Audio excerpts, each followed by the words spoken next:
Good morning from Panhandle Outdoors, America's only daily outdoor TV show. Your source for fishing, hunting, and information for folks who enjoy the great outdoors. Now sit back, relax. It's Panhandle Outdoors.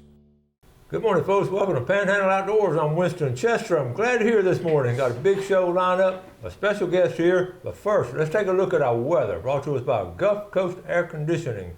Drew Pollard and hardworking crew taking care of our everyday comfort needs, and with this heat wave, we want to make sure we're comfortable. So give them a call with all of your needs. We're looking at a high today of actually all the way up to 93. We talked about yesterday, the heat wave, a low down to 79. Our water temperature now, actually the air temperature went up and water temperature went down 3 degrees off the Panama City Beach Pier. It's down to right at 80 degrees. So it's interesting for that to happen. All these currents coming in, and that's what happens when the warm water comes in and then it cools down a little bit. Our river reading is brought to you by Panama City Coca-Cola. Both rivers are going down some now. The Apalachicola Bluntstown 12.2, a little bit of a drop to it, not a big drop. And looking at the Choctawhatchee at Caryville, it has a drop to it. It's down to 8.6, and not a lot of rain coming the next few days. So the Choctawhatchee will continue to drop on down. And by the weekend, it'll be about to get right, as old timers would say, about to get right. The tide chart brought to us by Kent Forest Lawn. We've had a couple of days of neap tides. Today is picking up, and the next couple of days will be a strong tide. The high tide this morning is at 6:30, and the low tide this afternoon at 5:34. You got a little bit of a breeze, a little bit, still in double figures, but it's coming out of the west at about 11. Okay, let's take a break. We'll come right back with our special guest.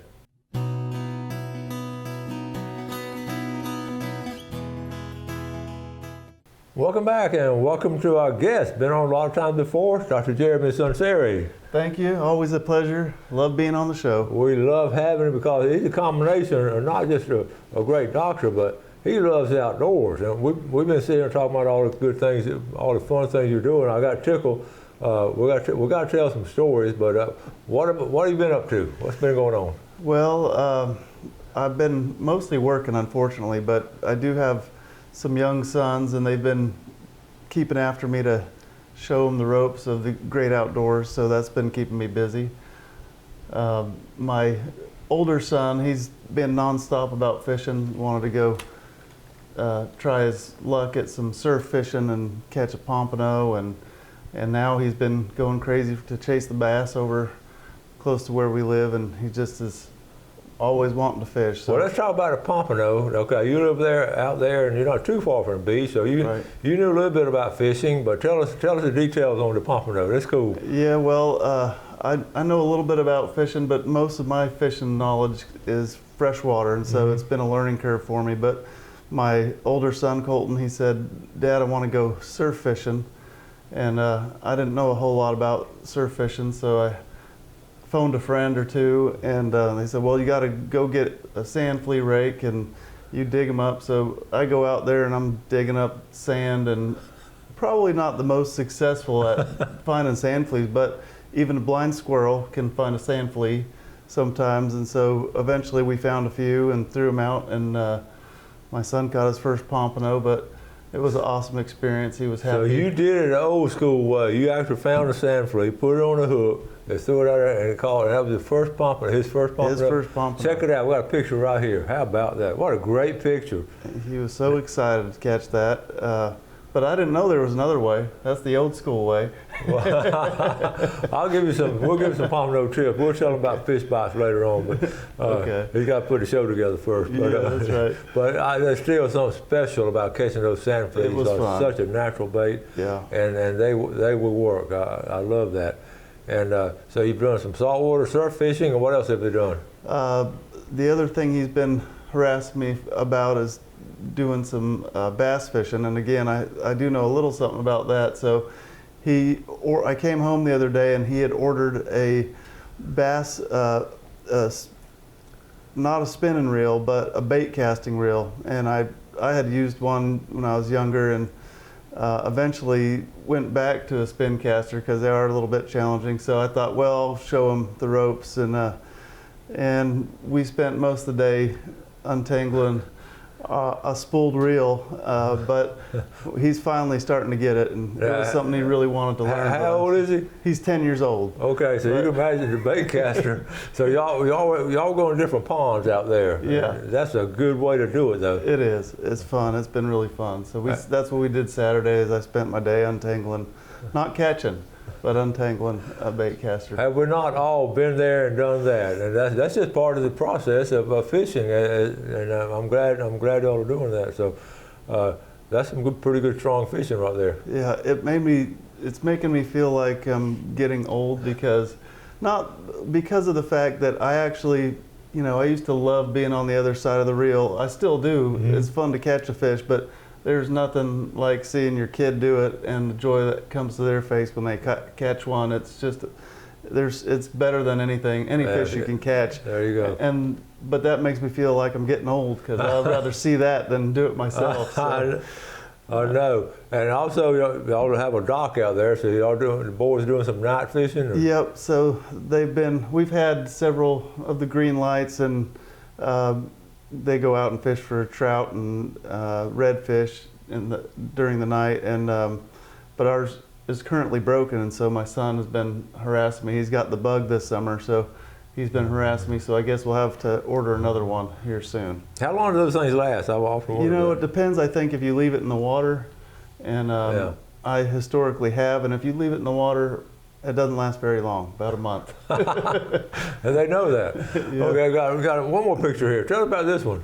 Yeah, so that's my younger son, Caden, and this is really he's caught some crappie and that before, but this is one of his first saltwater experiences. This is just under the Hathaway Bridge. We took out the pontoon boat, and this was again at the prompting of my older son, but my younger son wants to go too, and he's having a blast, and you can see that smile there is worth it all for me in terms of seeing him happy and having a blast out there in the outdoors. Now, I'm not going to say anything with you being a dermatologist and owning son dermatology. I'm not going to say anything about a wide brim hat at that age, but we'll talk about that later. Yeah, hey, touche. I get you're absolutely right. But at some point during that day, he had one. I promise you. Okay, let's take a break. We'll be right back.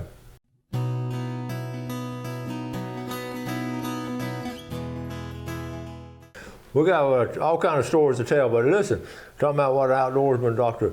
Sunseri is and how much he enjoys it and passing it on to family. We got this little video coming up here. Now, you also had a good experience doing some quail hunting, so let's set this up and tell us about this right here. Yeah, again, my oldest son, he wanted to go quail hunting, and so I took him out to shoot some clay pigeons first, and at first he was missing, and then he gets to 1 out of 5, and anyway, it starts getting better and better. But in this video, that was his first bird ever, and the best part of the video, he turns and says, "Oh, I got it." He was very surprised. He got him. That he got it, but he was so excited, he couldn't stand it. He was just in shock and awe, and but it was his first quail, and again, getting back to, it's just neat to see. I didn't even care about shooting a bird after this. I just was so happy, and my day was done after seeing it.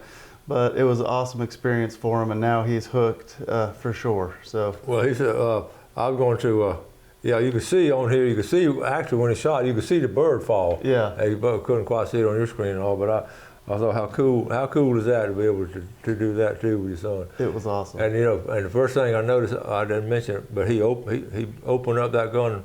Yeah. Safety first. He did that. I preached that for sure. Yeah, as a avid hunter, that's the first thing you notice if a kid knows, and a lot of kids don't know that yet. But I'm glad you're doing that. So, and then you got your farm up 231. You been spending some time up there? I have. In fact, that's where we went and shot the clay pigeons in getting ready for the quail hunt. But yeah, I don't spend enough time up there, I can tell you that. But every chance I get, I like to stay up there and do whatever I can, whether it's a horse stuff or as I was confessing to Winston, I bought a dirt bike for my son because he, much like fishing, was harassing me. Hey, Dad, I need a dirt bike.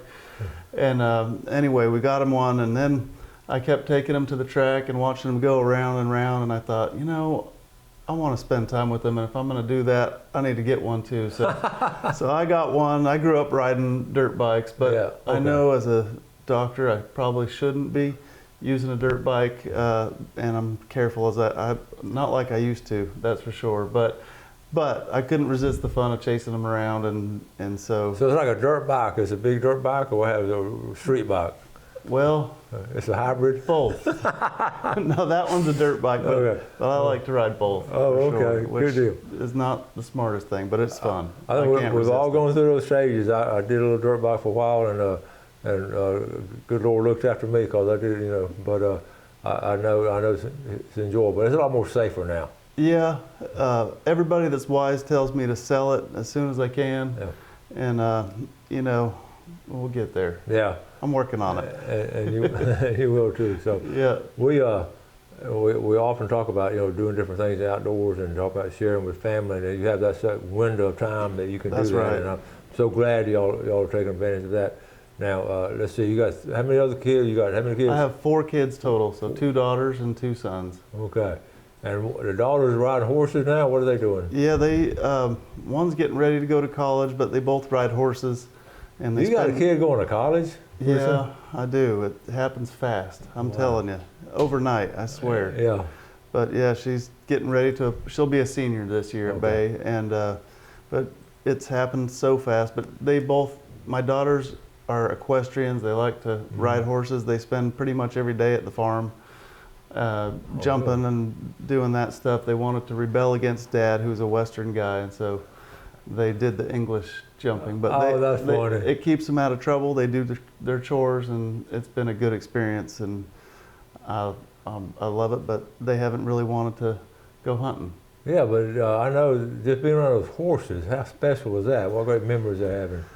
It's some memories for sure, but some good and some bad, and but they are both excellent riders and they far surpassed me for sure. I never thought I would say that, but they're both better with horses than I am now. So for those that don't know, if you watched the show for a while, y'all know this, but he's originally from Utah, a cowboy country out there, and you grew up as a cowboy basically. Yeah.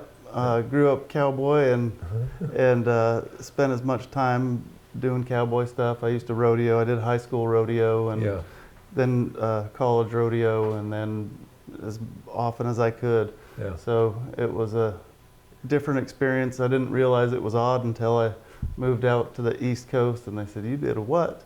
That's part of the lifestyle there. It is. Yep. Yeah. It's lifestyle. And you see, you could have got a part in the series Yellowstone. Probably, you could have been one of those guys in a bunkhouse or something. They call me Rip or Tear. Yeah. That would have been funny. And what encouraged you, or how did you get into dermatology from being a cowboy and loving the outdoors and family and all that? What got you there? It's life happens, I guess, to you. I would have never guessed in a million years during my first 3, or even it wasn't until my very last year of medical school that I found dermatology, and I do kind of a surgical subspecialty part of it, and I found that, and I just loved it. And it was one of those things that I had already gone. I thought I was going to do surgery. I'd already matched and done everything in the surgery program, and then at the last minute found dermatology. I had a rare rash during medical school that I got during my first year of medical school, and it wouldn't go away until beyond medical school. And so it was just kind of one of those things that life happens to you, everything happens for a reason, and I thought, man, this is perfect. I love it. It's a great field. And you had that passion for doing that. We talked about that before, and that's what makes a great doctor, to have that passion in the field to help like that. Yeah, it's a great field for sure. That's good. Especially here in Florida. I know. He's straight busy. Keeps me busy. We're going to talk about how busy he does stay, but we're going to take a break. We've got some pictures. We'll take our final break and be right back. Okay, welcome back. I always love having Dr. Jeremy Sunteri, Sun Dermatology. I always love having him on. We appreciate you being one of our sponsors of the show. And but let's take a look real quick at Fishing Game Times. Blue Water Outriggers gives this to us every morning, 7:18 to 9:18 this morning. this evening from 7:41 to 9:41. We have so much to talk about, but first of all, what you just told me, your son came home last night. He was sunburned. Yeah, so as I mentioned earlier, he's been on a fishing kick. I mean, that's all he wants to do all day and all night. And so yesterday I came home from work, and I will say he had his long sleeve shirt on, but I could see his neck and ears, and they were all red. And I said, son, your dad's a dermatologist. You can't come home with a sunburn, which I tell all my kids, which may seem like a challenge to them but just being here in Florida and spending time outdoors, which is why we're all here. Wow. It'll get you. We're talking. I had him off air. I had him look. I said, I've got a spot right here. He said, what did he say about that? It's fine. Okay. Jeff, he checked him out. We've had a home visit already, so we're okay for now. But we do make a yearly visit up there at Sun Dermatology, and every year you see what it does to me. Afterwards, I have all this stuff on, but I spent a lifetime in outdoors. But it was we didn't think that big deal about it. Yeah. I guess you don't. It's just part of life. I think I brought this graphic to show you that you talk about the risk factors. So skin cancer risk factors, being light-skinned or obviously using tanning beds, but this one, spend a lot of time working or playing in the sun. I think that one pretty much includes all of us here because we always end up spending a lot of time outside, especially in the summer months. Mm-hmm. There's so much to do in the outdoors. And so just that as a risk factor, I was thinking about that, my son last night as I see his sunburn. Having a sunburn multiplies your risk of developing melanoma. Just 5 bad sunburns, I think, doubles your risk of developing melanoma. So is that right? It's one of those things where I see that on my kid and I harp on him, but hey, listen, we've all had it, and especially being outdoorsmen. And tanning beds. Tanning beds are terrible. They'll increase your risk multiple-fold. But hey, we all play outside, and some of us work outside, and that's, especially here in Florida in the Panhandle, that is a risk factor, just living. Yeah, so, and you have a history of it, like you on your graphic here. Yeah, and people that get easily sunburned, fair skin, light colored eyes are at the highest risk, and a lot of those folks end up coming to see me in their early years, 30s and whatnot with cancers. But I think the biggest thing that I always want people to know is, especially men, because we're terrible about putting on sunscreen. We're terrible about, we listen to our wives, but we don't really want to go to the doctor, and that's the only reason we go to the doctor is because most of the time our wives make us. Now, some men are good about it and come in early, but a lot of people, it's easy I'm the same way, and that's how I know because I'm guilty of it, but it's hard to go into the doctor sometimes, but coming in early and not wait until something gets so big that it becomes a major ordeal. So if you got something you're worried about, get it checked out soon. And the biggest thing is growing or changing. If you got moles or something that has grown and changed or getting bigger, get it checked out. Don't wait till it becomes a baseball, please. Yeah, and there are different levels, but like anything else, if you catch it early enough, you can really help it. Yep. And I know the first time I really got cut on, well, I guess last year where he cut on my ear, you can't even tell this, but he had to go in there and I want to, you can't even tell it, but what he did, he cut a big old hole in my ear because they showed to me and we had to sit there and wait and you got results and all, but I felt so comfortable and so confident that they knew what they were doing, and I was just thankful for that. But that's the first time I've gone through it, but I've had a lot of friends who've gone, nose cuts and all kind of stuff. Do you do a lot of that now? Yes, that's pretty much all we do. Really? That's all I do pretty much every day. No kidding. 3 days a week, usually 2 or 3 days a week at least, we're doing surgery. So and it's called what? Mohs surgery, Mohs? which is named after the guy that basically came up with the technique of checking it while you wait. Yeah. And sometimes it can take a little bit longer in the front end, but it saves you lots of time in the long run in terms of having to go back and cut something out. So we remove it, and then I physically look at it under the microscope, make sure we got all the edges, and we check 360 degrees of it and make sure you get it all. And then I put it back together and we send you on your way. Trying to put it back together, he had like a big hole. He had like three like a piece of pie skin, like and just folded it back on there and put a couple of stitches, and you can't find it now. So that takes a little bit of skill. Well, practice makes you got a lot of perfect. practice. You go into work at 7:30 and go, I mean, you put about 10, 11 hours in every day, don't you? Yeah, sometimes longer. Oh my goodness. And now when you first started, you weren't doing as many surgeries as you're doing now? Correct, yeah.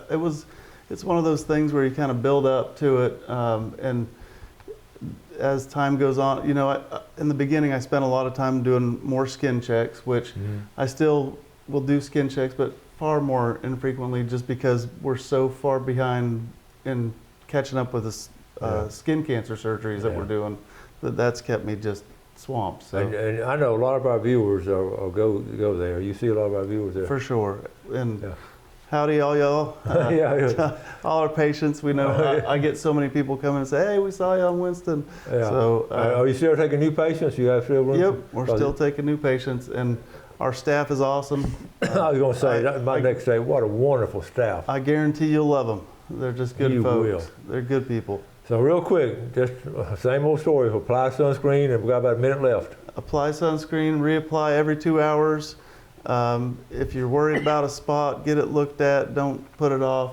Don't procrastinate. And one of the bigger things besides, I personally I hate putting on sunscreen, so I'm a big fan of, you know, broad-brimmed hats. I love to wear a cowboy hat because it's broad-brimmed, but the protective clothing, all that makes it so much easier because it's less skin surface that you have to apply sunscreen to. But and for sure, put that sunscreen on those places that are hard to put back together surgically, the nose, the ears, and lips, and make sure you're at least covering those areas.